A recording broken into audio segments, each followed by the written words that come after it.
2009 সালের 25শে ফেব্রুয়ারি সকাল 9:30টায় পিলখানার দরবার হলে বিডিআর বিদ্রোহের নামে শুরু হয় নির্বিচার গুলিবর্ষণ, যা চলে টানা 33 ঘণ্টা পর্যন্ত। সীমান্তরক্ষী বাহিনীটির তৎকালীন প্রধান মেজর জেনারেল শাকিল আহমেদ সহ একে একে নিহত হন 57 জন চৌকস সেনা কর্মকর্তা, তাদের অনেকের পরিবারের সদস্য সহ মোট 74 জন। 16 বছর পর সেই দিনটিকে ঘোষণা করা হয় শহীদ সেনা দিবস হিসেবে। রাষ্ট্রপতি ও প্রধান উপদেষ্টার পক্ষ থেকে তাদের সামরিক সচিবেরা শহীদ সেনা কর্মকর্তাদের প্রতি শ্রদ্ধা জানান সামরিক কবরস্থানে। শ্রদ্ধা জানান 3 বাহিনীর প্রধানেরাও। শ্রদ্ধা জানাতে এসে স্বরাষ্ট্র উপদেষ্টা বলেন, পিলখানা হত্যাকাণ্ডের বিচার হবে স্বাধীন তদন্ত কমিশনের রিপোর্ট অনুযায়ী। কমিশন করে দিয়েছি এবং কমিশনের 24শে জানুয়ারি থেকে মনে হয় শুরু হয়েছে কমিশনের কাজ। এটা তাদের 3 মাস সময় দেওয়া হয়েছে। তাদের রিপোর্টের বেসিসে আমরা যারা দোষী সাব্যস্ত হবে তাদেরও বিচারে আওতায় নেওয়া হবে। বিএনপির পক্ষ থেকে শ্রদ্ধা জানাতে আসেন দলটির মহাসচিব। দেশের সার্বভৌমত্ব এবং সশস্ত্র বাহিনীর মনোবল ধ্বংস করতেই দেশি বিদেশি এই ষড়যন্ত্র হয়েছে বলেন তিনি।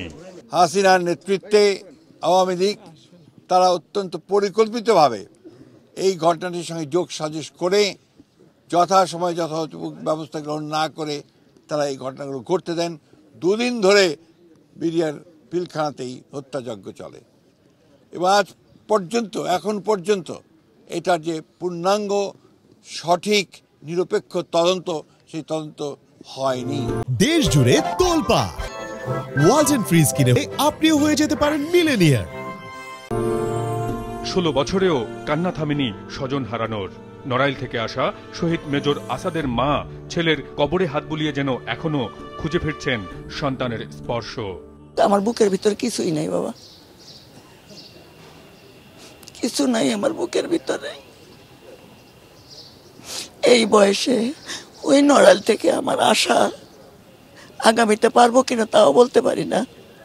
আল্লাহ যদি নিয়ে যায় তার তো পারবো না। এইটাই আমার এখন ভালো লাগে যে আমি মা হয়ে দুনিয়ায় বেঁচে আছি, না জায়নামাজে বসে আমি ছেলের জন্য দোয়া করতেছি। এটাই সান্ত্বনা আমার।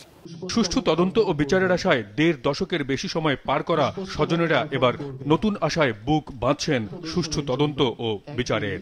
বাবাজি যখন মারা গিয়েছিলেন 2009 সালে, আমি তখন বিডের ভিতরেই ছিলাম। আমার বয়স ছিল 11 বছর, আমার ছোট ভাইয়ের বয়স ছিল 7 বছর।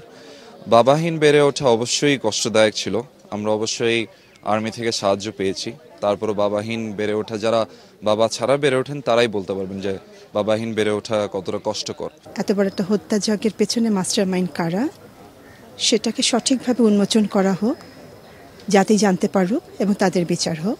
দিনটিকে ঘোষণা করা হয়েছে, নিঃসন্দেহে এটা নিয়ে আমরা খুশি। তবে পেছনে ষড়যন্ত্রকারীরা যতদিন পর্যন্ত না আসছে সেই আমরা প্রকৃত অর্থে বিচার আসলে পাবো না। তো যার কারণে আমরা এটার জন্য 2টা স্টেপ নেওয়া হয়েছে। একটা হচ্ছে যে একটা স্বাধীন তদন্ত কমিশন হয়েছে এবং আরেকটা হচ্ছে যে আমরা শেখ হাসিনার বিরুদ্ধে একটা অভিযোগ দায়ের করেছি আন্তর্জাতিক অপরাধ ট্রাইব্যুনালে এবং আমরা আশাবাদী যে এই 2টা ইনভেস্টিগেশন মিলে আমরা পেছনে ষড়যন্ত্রকারী যারা প্রকৃত অর্থে তারা প্রমাণিত হবে এবং তাদেরকে আইনের আওতায় নিয়ে আসতে পারবো। চলতি বছরের ডিসেম্বরে পিলখানা হত্যাকাণ্ডের পুনঃতদন্তে স্বাধীন কমিশন গঠন করে অন্তর্বর্তী সরকার। 3 মাসের মধ্যেই সেই তদন্ত রিপোর্ট জমা দেওয়ার কথা রয়েছে তাদের। মাজহার মিলন, মাছরাঙ্গা সংবাদ, ঢাকা।